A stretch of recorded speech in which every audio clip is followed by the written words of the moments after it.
ఓం అజ్ఞానమితిరంధస్య జ్ఞానాంజనశలాకయ చక్షురున్మిళితం యేన తస్మై శ్రీగురువే నమః.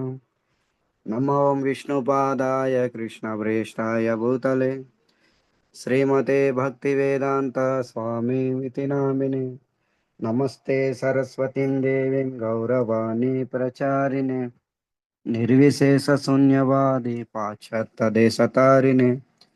जय श्री कृष्ण चैतन्य प्रभु नित्यानंद श्री Yeah. अद्वैत गदाधर श्रीवासादि गौर भक्त वृंद. हरे कृष्ण कृष्ण कृष्ण हरे हरे हरे राम राम राम हरे हरे. నాతో పాటు అందరూ కూడా చెప్పండి. ఓం నమో భగవతే వాసుదేవాయ. Om Namo Bhagavate భగవతే వాసుదేవాయ. ఓం నమో భగవతే వాసుదేవాయ. ఓం Om Namo నమో Bhagavate భగవతే వాసుదేవాయ. ఓం నమో భగవతే వాసుదేవాయ. Om ఓం నమో నమో భగవతే భగవతే వాసుదేవాయ. వాసుదేవాయ. సజ్జూమ్ సత్సంగానికి విచ్చేసిన భక్తులందరికీ స్వాగతం. వైష్ణవ భక్తులందరికీ నా హృదయపూర్వక ప్రణామాలు. హరే కృష్ణ. సో గత 2 రోజుల నుంచి మనం అందరం కూడా నరసింహ చతుర్దశి సందర్భంగా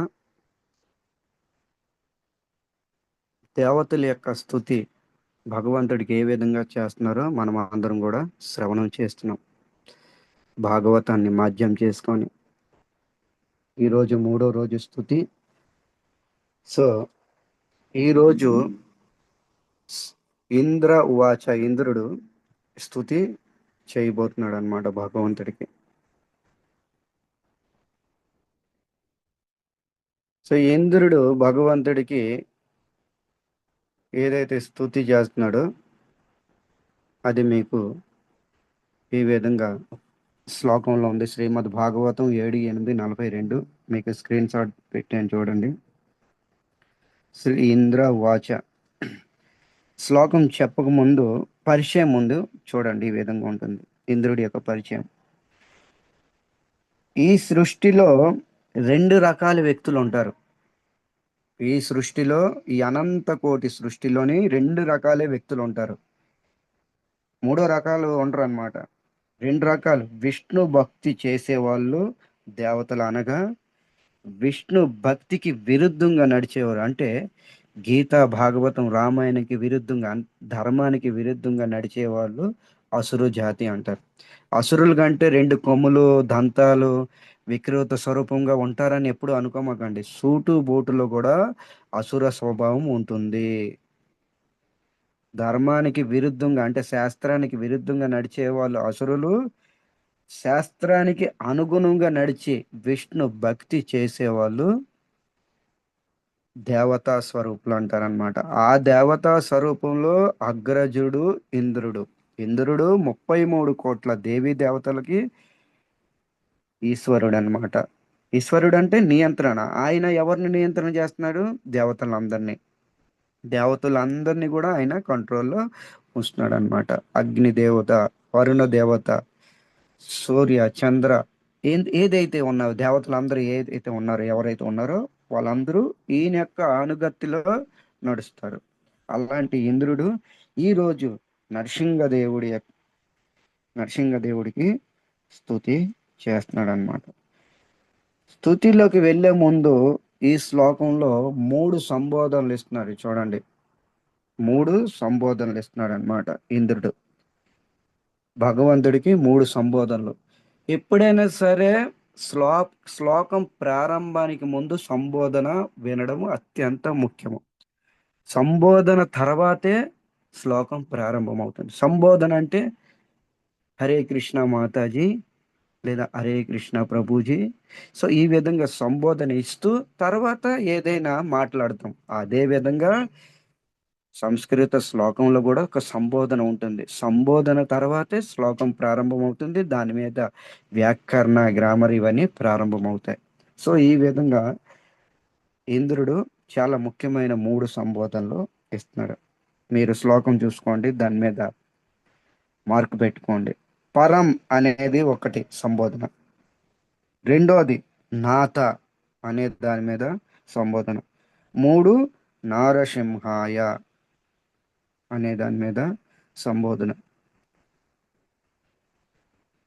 ఇందులోని వేదాభ్యాసంలో పూర్తిగా శ్లోకం పడలేదు. మీరు ఇది ఓపెన్ చేసుకోండి, మీ దగ్గర బుక్ గ్రంథం ఉంటే ఓపెన్ చేసుకోండి, చక్కగా మీకు స్పష్టంగా అర్థమవుతుంది.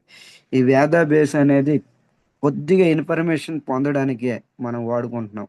పూర్తి అనేది గ్రంథంలోనే ఉంటుంది. సో పరం మీద ముందు తెలుసుకుందాం. 3 సంబోధనలు గుర్తుంచుకోండి. పరం, నాథ, నారసింహాయ. ఉం? సంబోధన. ముందు పరం మీద తెలుసుకోవడానికి మనం ప్రయత్నం చేద్దాం. పరం అంటే ఏమిటి? అంటే పరమేశ్వర. పరం అంటే ఏంటి? పరమేశ్వర. ఇంద్రుడు చెప్తున్నాడు అన్నమాట ఇక్కడ, మేము ఈశ్వరులము. హే దేవా, హే ప్రభు, మేము ఈశ్వరులము, కానీ మీరు పరమేశ్వరులు. పరం, మాకన్నా పరమైన వాళ్ళు మీరు. పరం ఈశ్వరులు అంటే మేము కొంతవరకు లిమిట్. నేను ఇంద్రుడిని, నా యొక్క డిపార్ట్మెంట్ ఎంతవరకు ఉంది అంతవరకు నేను ఈశ్వరుడిని, కానీ మీరు పరమేశ్వరులు. మొత్తం ఈ జగత్తు అంతా కూడా మీ యొక్క పరిధిలో ఉంది. తర్వాత జగత్తులో ఉన్న జీవులు, జీవరాశులు కూడా మీ పరిధిలో ఉన్నారు. అందుకనే మీరు పరమేశ్వరులు. పరమేశ్వర అంటే కంట్రోలర్, నియంత్రణ. ఇక్కడ ఇంద్రుడు చెప్తున్నాడు చూడండి. ఓకే, పరమేశ్వర. ఇక రెండో అర్థం, దీని అర్థం పరమేశ్వర రెండో అర్థము సర్వ అంతర్యామి. సర్వ అంతర్యామి. మీరు పరమేశ్వరులు ఎందుకు అయ్యారు? మీరు సర్వ అంతర్యామి. అందరి హృదయాల్లో మీరు కొలువై ఉన్నారు. అందరూ హృదయాల్లో కొలువై ఉండి వారి వారి యొక్క మనోభావన మీరు తెలుసుకుంటున్నారు. ఇది పరమేశ్వర. పరం అనే దానికి ఇక్కడ అర్థం అన్నమాట. ఇక మూడో అర్థము, పరం అంటే ఆయనకి మించిన ఉత్తముడు లేడు. ఆయన ఉత్తముడు. తర్వాత పరమైన వాడు. ఆయనకి మించిన పరమైన వాడు కూడా ఎవరు లేరు ఈ సృష్టిలోని. ఈ జగత్తులో ఆయనకి మించిన పరమైన వారు కూడా లేరు. ఇది పరమ. పరమ మీద చెప్పాను చూడండి, 3 అర్థాలు. ఇక సంబోధన 2 నాథ. నాథ మీదకి వెళ్దాం. ఉంది కదా, మీకు కనిపిస్తుందా నాథ అనేది? పరం అనేది ఫస్ట్ లైన్ లో ఉంది, నాథ అనేది 3వ లైన్ లో ఉంది చూడండి. సెకండ్ లైన్ లో థర్డ్ వర్డ్. సెకండ్ లైన్ లో థర్డ్ నాథ అనేది ఉంది చూడండి. నాథ. నాథ అంటే మాయా రూపమైన తాడుతోని ఈ జగత్తులో ఉన్న వాళ్ళని కంట్రోల్ చేస్తున్నాడు. అందుకనే ఆయన నాథ. ఎలాగైతే ఉదాహరణ ఇస్తున్నారు, ఎడ్లకి ఏ విధంగా అయితే ముక్కు తాడు వేసి ఎడ్లని కంట్రోల్ చేస్తున్నాడో తాడు ద్వారా, అలాగే భగవంతుడు తన ధామంలో ఉండి మాయా రూపమైన త్రిగుణాలతో కూడిన సత్వ రజ స్తమో గుణాలతో కూడిన మాయా రూపమైన తాడు ముక్కుకి వేసి కంట్రోల్లో ఉంచుతున్నాడు. అందుకనే నాథ అని సంబోధిస్తున్నారు అనమాట. చూడండి ఎంత పెద్ద విషయం. ఇలాంటివన్నీ గురు యొక్క కృపలతోనే ఇవన్నీ దొరుకుతాయి అనమాట. ఎంత పెద్ద విషయం ఇంద్రుడు చెప్తున్నాడు. తర్వాత 3వ సంబోధన ఈ శ్లోకంలో అయితే లేదు, సరిగ్గా పడలేదు. నారసింహ. ఇక నారసింహ అంటే మీకు అందరికీ తెలిసిందే, నరసింహదేవుడు. సో ఈ విధంగా ఇంద్రుడు 3 సంబోధనలు ఇచ్చి, ఇక ప్రభు ఈ శ్లోకము నాథ ఒక్కసారి చెప్పరా ప్రభుజీ? నాత అంటే మాయా రూపమైన తాడుతోని ముక్కుకి వేసి కంట్రోల్ కంట్రోల్లో ఉంచుతున్నాడు. ఏ విధంగా అయితే ఎడ్ల నడిపేవాడు, ఎడ్ల బండి నడిపేవాడు ఎడ్లకి ముక్కు తాడు వేసి కంట్రోల్ ఎలా ఉంచుతున్నాడో, ఆ విధంగా భగవంతుడు మన ముక్కుకు తాడేసి మాయా రూపమైన తాడుతో కంట్రోల్లో ఉంచుతున్నాడు. అందుకనే నాథ అని సంబోధనిస్తున్నారు అనమాట. సో ఈ విధంగా 3 సంబోధనలు ఇచ్చారు ఇక్కడ భగవంతుడికి. సో ఇక ముఖ్యంగా శ్లోకానికి మనం అందరం కూడా ప్రవేశపెడదాం. శ్లోకం కొద్ది పెద్దది ఇది. ఇది వేరే రాగం ఉంటది అనమాట. దీనికి మంద ఏం చెప్తున్నారంటే మందాక్రాంత చంద్ అనేసి ఇది ఒక రాగం అన్నమాట. శ్లోకంలో రాగాలు ఉంటవి. భైరవ రాగము, తర్వాత చాలా చాలా రాగాలు ఉంటాయి. ఇవి సంగీతాలు తెలిసిన వాళ్ళకి కొద్దిగా అర్థం అవుతుంది ఇవన్నీ. ఇది మందాక్రాంత చంద్ అనేది సుఖదేవ్ గోస్వామి గానం చేశాడు. నేను మీకు గానం చేయడానికి ప్రయత్నం చేస్తాను, మీరు అర్థం చేసుకోవడానికి ప్రయత్నం చేయండి. శ్రీ ఇంద్ర వాచ, ఇంద్రుడు పలికెను. ప్రత్యాన్నిత పరమ భవత త్రాయత నా స్వభాగా దైత్యాక్రాంత హృదయ కమలం తద్గృహం ప్రత్యబోధై కాలాగ్రసం కియదిధ మహో నాత శుశ్రూషాత్వం తే ముక్తిస్తేషం నహి బహుమత నారసింహ పరే కిము. కొద్దిగా ఊపిరి కూడా లాక్కోవాలి. ఈ శ్లోకాలన్నీ చాలా దీర్ఘ శ్లోకాలు అన్నమాట. చూడండి, సుఖదేవ్ గోస్వామి 90% రాగము ద్వారా, పద్యం ద్వారా పాడారంటే కాదు, ప్రమాణం ఉంది. మిగతా ఏదైతే 10% ఉందో అది గద్యంలో ఉంది. 90% పద్యంలో ఉంది, 10% గద్యంలో ఉంది. ప్రమాణం మీకు ఇప్పుడే చూపిస్తాను. 5వ స్కందము ఆల్మోస్ట్ కొంతవరకు గద్యంలో ఉంది, అది పాడడానికి కుదరదు. 5వ స్కందము ఆల్మోస్ట్ గద్యంలో ఉంది. సుఖదేవ్ గోస్వామి కూడా ఆ విధంగా. తర్వాత మిగతా అన్ని కూడా రాగంలో ఉన్నవి, అంటే పద్యంలో ఉన్నవి.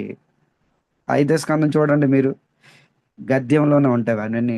ట్యూన్ రాదు, పాడడం కుదరదు అనమాట. సో మీరు ఇవన్నీ పరీక్షించాలి.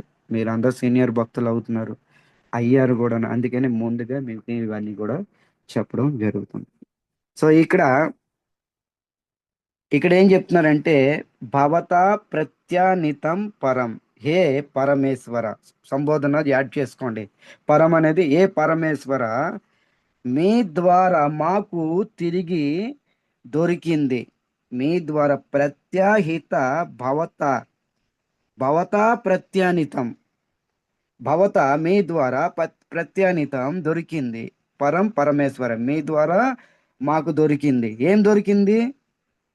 నా స్వభాగ, మాకు మీ ద్వారా స్వభాగ, మా భాగం దొరికింది. మా భాగము మీ ద్వారా దొరికింది. ఏంటి ఆ భాగము? యజ్ఞ భాగము. ఇంద్రుడికి ఏంటి భాగము? యజ్ఞ భాగము. గుర్తుంచుకోండి, యజ్ఞ భాగము దొరికింది. మా యజ్ఞ భాగము వీడు తీసుకొని పారిపోయాడు. వీడే చనిపోయాడు కదా, కిందన పడిపోయాడు కదా, నిన్న మొన్న చంపేశారు కదా మీరు. వీడు మా యజ్ఞ భాగము మా ద్వారా బలవంతంగా లాక్కొని అనుభవిస్తున్నాడు. యజ్ఞం మాకు అధికారము. ఈ భౌతిక ప్రపంచంలోని ఎంతమంది యజ్ఞం చేస్తూ ఉంటారు, ఆ యజ్ఞము మాది. అలాంటి మా యజ్ఞ ఫలము వీడు లాక్కొని అనుభవిస్తున్నాడు. వాడిని సంహరించి తిరిగి మా భాగాన్ని మాకు ఇచ్చారు, యజ్ఞ భాగాన్ని ఇచ్చారు అని ఇక్కడ చెప్తున్నారన్నమాట. తర్వాత స్వభాగ, రెండో అర్థము, మా స్వర్గలోకం కూడా తీసుకొని వీడు భోగిస్తున్నాడు. మమ్మల్ని తరిమి కొట్టి మాకు స్వర్గం నుంచి పంపించి తరిమి తరిమి కొట్టి మా స్వర్గాన్ని ఆక్రమించుకున్నాడు. మా స్వర్గాన్ని కూడా ఆక్రమించుకొని భోగిచ్చాడు. మీ ద్వారా ప్రత్యాహిత భవత పరం, ఏ పరమేశ్వర, మీ ద్వారా మళ్ళా మా స్వర్గము మాకు వచ్చింది, మా యజ్ఞము కూడా మాకు వచ్చింది. ఎంత పెద్ద విషయం చెప్తున్నారు చూడండి. ఇంద్రవాచ, ఇంద్రుడు ఆ? భగవంతుడు అన్నాడు అనుకోండి, నరసింహదేవుడు, సరే మీకు స్వర్గం దొరికింది కదా, వెళ్ళండి, ఎంజాయ్ చేయండి, ఆనందించండి, భోగించండి. మీరు అదేగా చేసేది, భోగం. భోగ విలాసంలోనే కదా ఉంటారు. పో భోగిచ్చు, నీకు స్వర్గం వచ్చింది. అప్పుడు చూడండి, ఇప్పుడు ఇంద్రుడు ఏం చెప్తున్నాడు. హే పరమేశ్వర, మాకు మా భాగం మీరిచ్చారని మేము స్తుతి చేయడం లేదు. మాకు మీరు మా భాగం ఇచ్చారని మేము స్తుతి చేయడం లేదు. ఏ ప్రభు, మీ పురుషార్థము మీ పురుషార్థం కోసమే మేము స్తుతి చేస్తున్నాము. ఏదో మీరు భాగం ఇచ్చారు, స్వర్గం మళ్ళా తిరిగి మాకు ఇచ్చారని స్తుతి చేయడం లేదు. మా పురుషార్థము, మా యొక్క సర్వీస్, మా జాబ్ ఏంటి? మీకు స్తుతి చేయడమే. అందుకనే మీకు స్తుతి చేస్తున్నాము. అంతేగాని అన్య దేనికోసం ఆశించి కూడా కాదు, భోగ విలాసం ఆశించి కూడా కాదు మీకు స్తుతి చేస్తుంది. చాలా అద్భుతం. ఏ ప్రభు, లోపల విషయం చెప్తున్నాను ఈరోజు, వినండి. లోపల విషయము చెప్తున్నాను. ఇంద్రుడు లోపల విషయం చెప్తున్నారు. మీరు మీ యజ్ఞ భాగాన్ని కాపాడుకోలేదు, నా యజ్ఞ భాగాన్ని కాపాడుకోలేదు, అది మీ యజ్ఞ భాగము. వాస్తవంగా చెప్పాలంటే యజ్ఞ పురుషులు మీరు. ఇది నా యజ్ఞం కాదు, నా యజ్ఞానికి మీరు రక్షించలే, మీ యజ్ఞాన్ని మీరే రక్షించుకున్నారు. ఇది లోపల విషయము.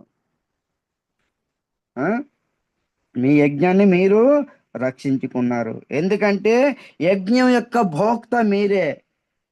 భౌతికమైన ప్రజలు ఏదో ఒక విధంగా చేస్తారు నా కోసము యజ్ఞం అనేది ఇంద్రుడి కోసం చేస్తారు. ఈ రోజు కూడా ఉన్న కొన్ని యజ్ఞాలు ఇంద్రుడికి వెళ్తామంట. నిజమైన భోక్త భగవంతుడు, కానీ ఇంద్రుడికి వెళ్తాయి. అది భగవంతుడి యొక్క వరప్రసాదం. కానీ ఇంద్రుడు ఈరోజు ఒప్పుకుంటున్నాడు ఏంటంటే, భౌతికమైన ప్రజలు కొంతమంది యజ్ఞం చేస్తారు నా కోసం, కానీ యజ్ఞ పురుషులు మీరు. ఈ యజ్ఞం యొక్క భాగము, భోక్త మీరు. భోక్తారం యజ్ఞ తపసం సర్వలోక మహేశ్వరం. మీరు అన్ని యజ్ఞాలకి, అన్ని తపస్సులకి మీరే భోక్తలై ఉన్నారు. ఏదో మీరు స్వర్గం ఇచ్చారని, ఏదో మళ్ళా మాకు యజ్ఞ భాగం ఇచ్చారని మేము స్తుతి చేయట్లేదు.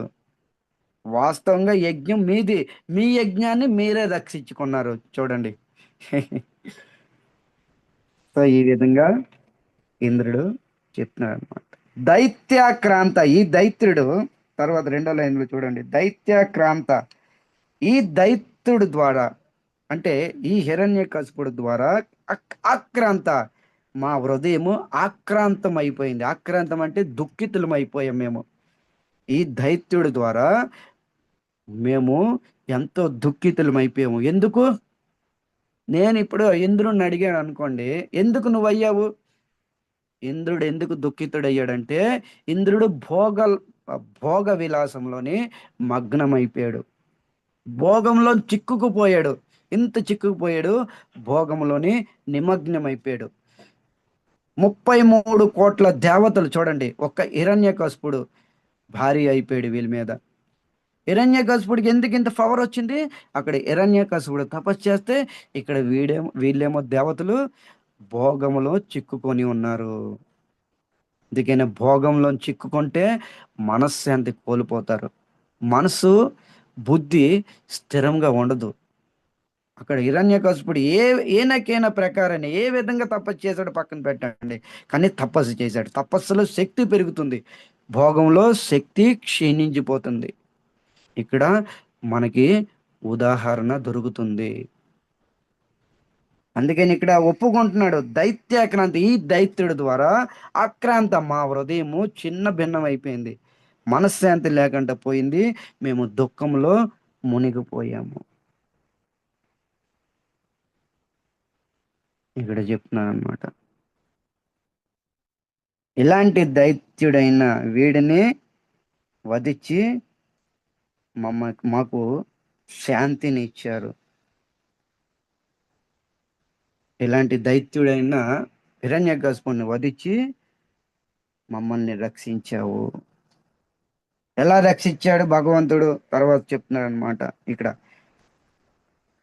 దైత్యాక్రాంత హృదయ, ఇక్కడ ఏం చెప్తున్నారు, దైత్యాక్రాంత హృదయ కమలం తద్గృహం ప్రత్యబోధి. దైత్యాక్రాంత హృదయ కమలం తద్గృహం ప్రత్యబోధి.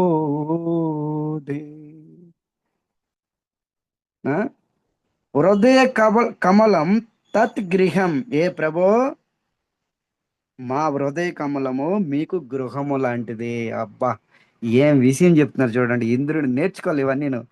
మరి ప్రతి ఒక్కటి కూడా శిక్షణ ఉంటుంది. జాగ్రత్తగా మీరు బ్రెయిన్ అనే కిటికీలు ఓపెన్ చేస్తే ఎంతో ఎంతో మనకి శిక్షణ ఉంటుంది. ఇంద్రుడు ఈరోజు చెప్తున్నాడు అనమాట.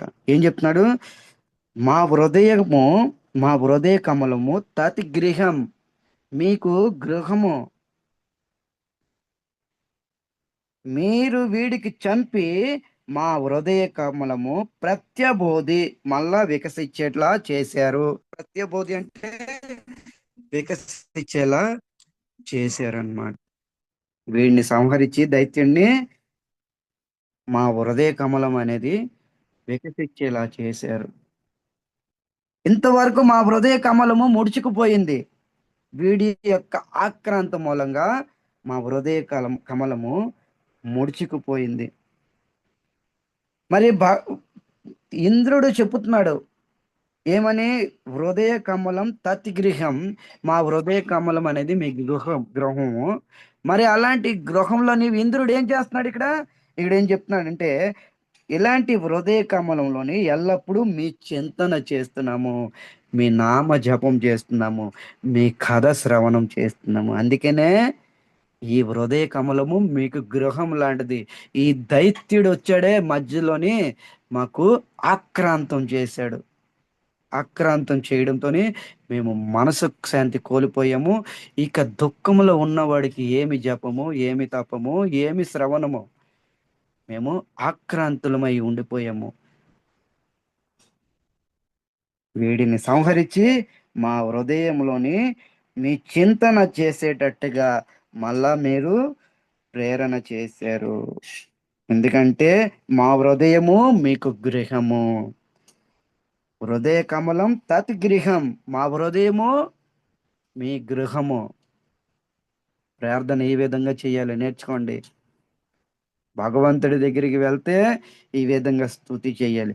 సో బయటగా కనకపోయినా లోపల భావన ఉంటే చాలు, భావంతో అయినా చాలు. మన భావన అంతా కూడా ఆయన పసిగట్టేస్తాడు. ఎందుకంటే ఆయన పరమేశ్వరుడు, ఆయన సర్వాంతర్యామి, సర్వ జీవుల యొక్క మనోభావన ఆయన ఎరిగి ఉన్నాడు. బయటికి చెప్పకపోవచ్చు, చెప్తే మంచిదే, చెప్పకపోయినా మంచిదే, కానీ లోపల మాత్రం ఉండాలి సుమా. ఇది మాత్రం తీయమాకండి దయచేసి, లోపల భావన ఉండాలి. ఇప్పుడు ఇంద్రుడు తన వినయం చూపిస్తున్నాడు చూడండి, తన వీక్నెస్, తన వినయము. ఈ శ్లోకంలో తన వాస్తవ స్థితి, తన వినయము, హంబుల్, తన వాస్తవ స్థితి తర్వాత చూపిస్తున్నాడు.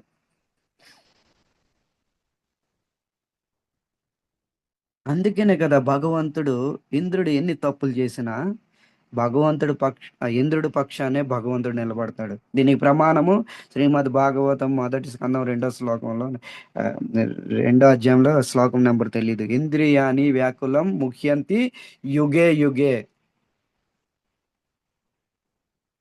అలాంటి ఇంద్రుడి కోసము రక్షించడానికి నేను ముఖ్యంతి యుగే యుగ, ప్రతి యుగంలో అవతారం తీసుకుంటున్నాను. ఇంద్రుడు చేసిన తప్పులు మనం కూడా చేయము. చూడండి, ఇంద్రుడు ఎన్నో తప్పులు, ఒప్పులు, అపరాధాలు ఎన్నో చేస్తాడు, మీకు తెలియదేముంది. ఆయనే అయినా సరే అలాంటి ఇంద్రుడి కోసం, ఇంద్రుడిని రక్షించడానికి యుగే యుగే ఏతాచాన్ సకల పుంస కృష్ణస్తు స్వయం భగవాన్ ఇంద్రియాని వ్యాకులం ముఖ్యంగా యుగే యుగే యుగే యుగే అని చెప్తున్నాడు అనమాట. ఇంద్రుడిలో ఎంత మంచి గుణం ఉంది. ఇంద్రుడు తన వీక్నెస్, తన వాస్తవమైన స్థితి, తన మనోభావన ప్రదర్శిస్తున్నాడు అనమాట.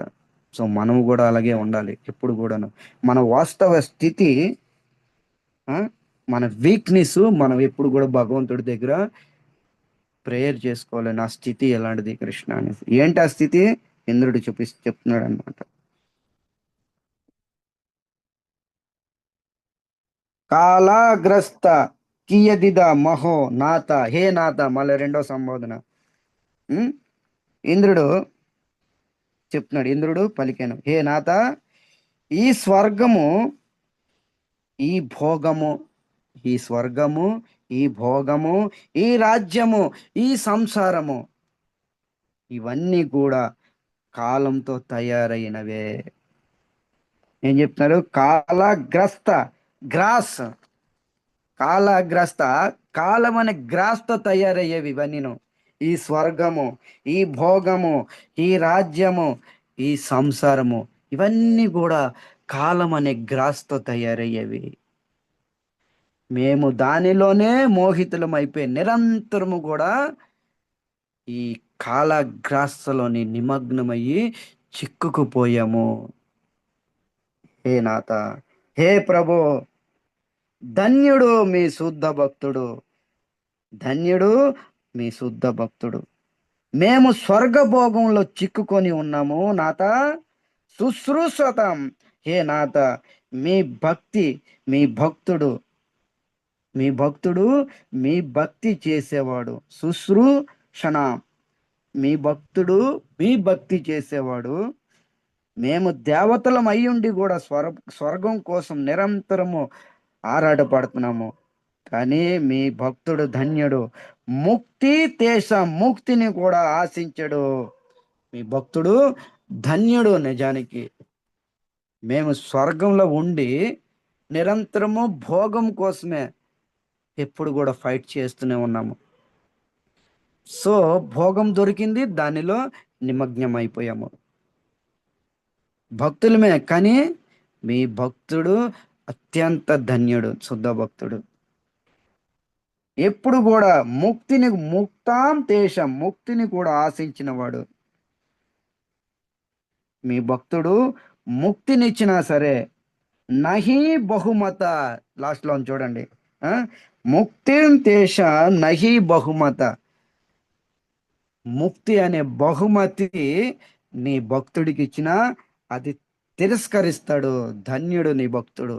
కానీ మేము స్వర్గంలో ఉండి కూడా నిరంతరం ఈ స్వర్గం ఎక్కడ జారిపోతుందో అని దీన్ని కాపాడుకోవడానికే మాకు జీవితం అంతా, ఆయుష్ అంతా క్షీణించిపోతుంది. ఎటువంటి భక్తి చేయలేకపోతున్నాం. హే ప్రభు, హే నాథ, హే ప్రభు, ధన్యుడు మీ భక్తుడు. ఈ విధంగా తన వీక్నెస్ చెప్పుకుంటున్నాడు. ఇంద్రుడి వీక్నెస్ కాదు, ఇది మన వీక్నెస్.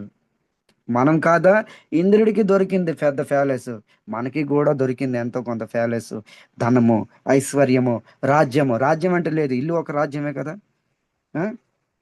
స్వర్గము, మనం ఉండే నగరమే స్వర్గంగా భావించుకుంటాం. మనం ఉండే ఇల్లునే రాజ్యంగా. ఈ ఏదో చిన్న కొద్దిగా ఏదైతే వచ్చిందో భగవంతుడి ద్వారా, ఈ స్వర్గము, ఈ భోగము, రాజ్యం, ఈ సంసారము, దీనిలోనే చిక్కుబడిపోతున్నాడు జీవుడు. ఇది ఇంద్రుడి స్థితి కాదు, ఇది మన స్థితి. అందుకని ఇంద్రుడు తన వీక్ ఇక్కడ నిరూపించుకుంటున్నాడు. సో మనము కూడా మన వీక్నెస్ అనేది భగవంతుడి దగ్గర నిరూపించుకోవాలి. ఇది ఇంద్ర భావన కాదు, మన భావన. ఇంద్రుడు హృదయం విశాలమైంది. మనము కూడా ఇంద్రుడిలాగా హృదయం విశాలంగా చేసుకొని ఈ విధంగా భగవంతుడి దగ్గర పెట్టుకోవాలి మన యొక్క మనోభావన. ఎంతమంది లేరు భోగ విలాసంలో నిమగ్నం అయిపోయిన వాళ్ళు, ఎంతో మంది. భక్తుల పక్కన పెట్టండి. ఆల్మోస్ట్ భోగంలోనే ఆకర్షణ. భక్తిలో ఉండి ఆకర్షణ, భక్తిలో లేని వాళ్ళు ఆకర్షణ, పదవి ఆకర్షణ, పోస్ట్ ఆకర్షణ, పేరు ప్రతిష్టల ఆకర్షణ, సన్మానాల ఆకర్షణ. ఇవి కాదా భోగము? ఎవరు ఇక్కడ మహాప్రభు చెప్పినట్టుగా ఉంటున్నారు ఉంటున్నారు? ఆ? తిరినాదపి సునీచేన తరోరివ సహిష్ణున అమానిన మానదేన. ఎవరు ఉంటున్నారు? ఒక్క వ్యక్తిని నిలబడి చూపించండి. ఎవరికో ఏదో ఒక విధంగా ఏదో ఒక మూల ఉంటుంది. లేకంట లేదు. మనం శుద్ధ భక్తులం కాదు. అందుకనే ఎవరి మీద కూడా కమెంట్ చేయకూడదు. మనం అధికారం లేదు మనకి. మనకి అధికారం లేదు. మనకి ఎవరి మీద కమెంట్ చేయడానికి అధికారం లేదు. శుద్ధ భక్తులే చేయలేదు. మనకు అధికారం కేవలము భగవత్ శ్రవణం మీద ఉంది, భగవన్ నామం మీద ఉంది. కేవలం నిరంతరం ఇదే. ఆ? అంత తొందరగా వీలైనంత మటు ప్రచారం చేసి ఆ ఈ మురికి గుంట నుంచి బయట పడిపోతామా, ఇది ఆలోచన ఉండాలి కానీ అన్యాయంగా ఏది ఆలోచన ఉండకూడదు. ఏదో ఒక రకంగా ఇక్కడికి వచ్చి చిక్కుకుపోయాం మనం అందరం కూడాను. ఈ భవసాగరం అనే మురికి గుంటలో పడ్డాము. ఎలా బయటపడతాం అనే మార్గము వెతుక్కొని బయట పడిపోవడమే ఉత్తమ లక్షణము. ఇక్కడికి ఎవరిని కూడా నిందా భావన చేయకూడదు ఇక్కడ చెప్తున్నారనమాట. ఇక మరి శుద్ధ భక్తుడి యొక్క స్థితి, మరి ఆ స్థితి ఎలా వస్తుంది, ఎప్పుడు వస్తుంది? ఇలాంటి స్థితికి మనం వెళ్ళలేము. ఈ రోజు అయితే మనకు లేదు. ఈ రోజు ఆల్మోస్ట్ అందరూ లేరు. మీరు ఉన్నారో లేదో తెలియదు కానీ నేను మాత్రం లేను. నిరూపిస్తున్నాను నేను ఇక్కడ. నేను లేను. మరి ఆ స్థితికి వెళ్ళాలంటే ఆ స్థితికి వెళ్తేనే పరిపక్వత పొందుతాడు జీవుడు. పరిపక్వత ఊరినే అవ్వదు. ఇప్పుడు మ్యాంగో ఉంది, పచ్చిగా ఉన్నప్పుడు ఒక టేస్ట్, పండుగా ఉన్నప్పుడు పచ్చిగా ఉన్నప్పుడు దాన్ని ఎవరు స్వీకరించరు. అదే పండుతనం అయితే అందరూ స్వీకరిస్తారు. అందరికన్నా భగవంతుడు ముందు వస్తాడు. పచ్చికాయ పెడతామా, పండుకాయ పెడతామా? భగవంతుడు మ్యాంగో ఫెస్టివల్ కదా ఇప్పుడు. చెప్పండి, పచ్చిది పెడతారా, పండుది పెడతారా? ఆ? చెప్పండి మీరు. పండు పెడతాం ప్రభుజీ. ఎందుకు? దానిలో పరిపక్వత ఉంది. ఆఫరింగ్ ఆఫరింగ్ సమర్పణ అయ్యే స్థితికి అది చేరుకుపోయింది. ఆ స్థితికి చేరింది. అలాగే మనము కూడా సమర్పణ అనే స్థితికి చేరాలంటే పరిపక్వత రావాలి. మనలోని పరిపక్వత చెందాలి. అంతవరకు ఆ స్థితికి వెళ్ళాలంటే ముందు ఏం చేయాలో ఇక్కడ కపిల భగవానుడే చెప్తున్నాడు. చూడండి, కపిల ముని ఇక్కడ చెప్తున్నాడు. ఆయన ద్వారా మనం వినడానికి ప్రయత్నం చేద్దాం. మీకు శ్లోకం పెడుతున్నాను చూడండి.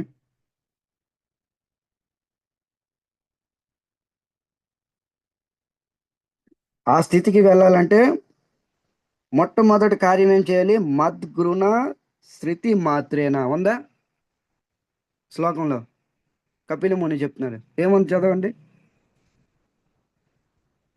వచ్చింది, స్క్రీన్ షాట్ వచ్చింది. మద్గుణ శృతి మానేన మై సర్వ గుహాశయే. ఇక్కడ ఏం చెప్తున్నారు? ఆ స్థితిలోకి వెళ్ళాలంటే మద్గుణ శృతి మాత్రేన. మాత్రేన అనేది ఇంపార్టెంట్, దాన్ని పట్టుకోండి. మాత్రేన అంటే కేవలం కేవలం కేవలం. 3 సార్లు హెచ్చరిస్తున్నారు కపిల ముని. కపిల ముని ఎవరు? భగవంతుడు స్వయంగా. కేవలము ఏం చెప్తున్నారు? కేవలము నా కథ ద్వారా నా గుణ శ్రవణం చెయ్యాలి. కేవలం నా కథ ద్వారా, భాగవతం కథ ద్వారా నా గుణాలు శ్రవణం చేయాలి. ఇంకేమి చేసినా వస్తాదో రాదో నాకు తెలియదు కానీ నా గుణాలు మాత్రము శ్రవణం చేస్తే ఖచ్చితంగా ఆ భక్తుడు పరిపక్వతానికి చేరుకుంటాడు. పరిపక్వత అనే స్థితికి, ఆ స్టేజికి చేరుకుంటాడు. ఆ భక్తుడికి ముక్తి కూడా తుచ్చం అనిపిస్తుంది. ఆ భక్తుడికి ముక్తి పాదాల దగ్గర దాసోహం చేసినా దాన్ని తిరస్కరిస్తాడంట. చూడండి ఎంత పెద్ద విషయం. ముక్తి ముక్తి ముక్తి ఏముంది? ముక్తి ఏముంది చెప్పండి? ముక్తిలో ఏముంది? తర్వాత చెప్తాను. ముక్తిలో ఏమీ లేదు. ఎందులో ఏదైతే సుఖం ఉందో భాగవతంలో మీరు కూర్చున్నారు, ఇదే ముక్తి. నేను చెప్తున్నాను, ఇదే ముక్తి. దీంట్లో ఉన్న సుఖము ముక్తిలో లేదు. ఇక్కడ నేను కాదు, కపిల ముని చెప్తున్నారు. ముక్తి కోసం ఎప్పుడు ఆలోచించమాకండి. మన యొక్క గోల్ ఏంటి? కృష్ణ ప్రేమ, కృష్ణుని ప్రేమించడమే. దట్స్ ఇట్, ఇంకేమీ కాదు. కృష్ణుని ప్రేమించడం. ఎలా ప్రేమిస్తున్నామో, ఎలా ప్రేమించాలి? ఉదాహరణ అడిగారు అనుకోండి, మనకి ఎలాగైతే మనం ధనాన్ని ప్రేమిస్తున్నామో, ఎలాగైతే మన పిల్లల్ని ప్రేమిస్తున్నామో, ఎలాగైతే మన ఇల్లు వాకిలి సంసారం రాజ్యం వగేర వగేర ఎలాగైతే ప్రేమిస్తున్నామో, ఆ విధంగా పరమ పురుషుడిని ప్రేమించాలంట. అదే ముక్తికి ముక్తి. అంతే. ముక్తి అంటే ఇంకేమీ కాదు, జీవన ముక్తి. దాన్ని దాన్ని ఏమంటారు? జీవన ముక్తి. బ్రతికుంటుండగా ముక్తి ప్రాప్తిస్తారు. ఇది కాదా ముక్తి మీరు వింటున్నారు? ఇది జీవన్ముక్తి కాదా? ఉం?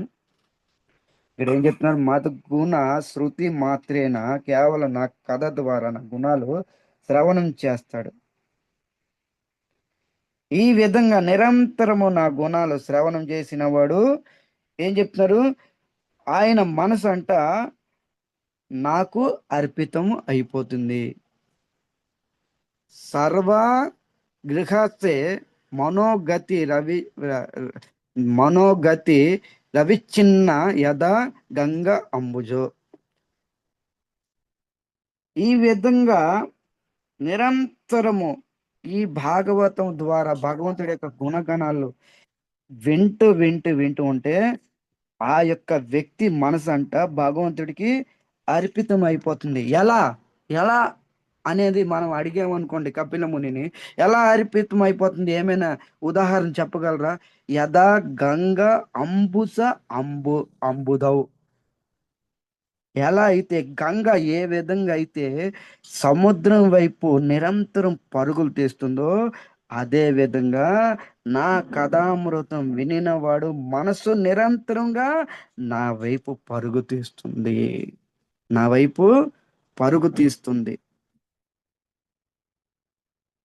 నా వైపు పరుగు తీస్తుంది అని ఇక్కడ చెప్తున్నారనమాట. తర్వాత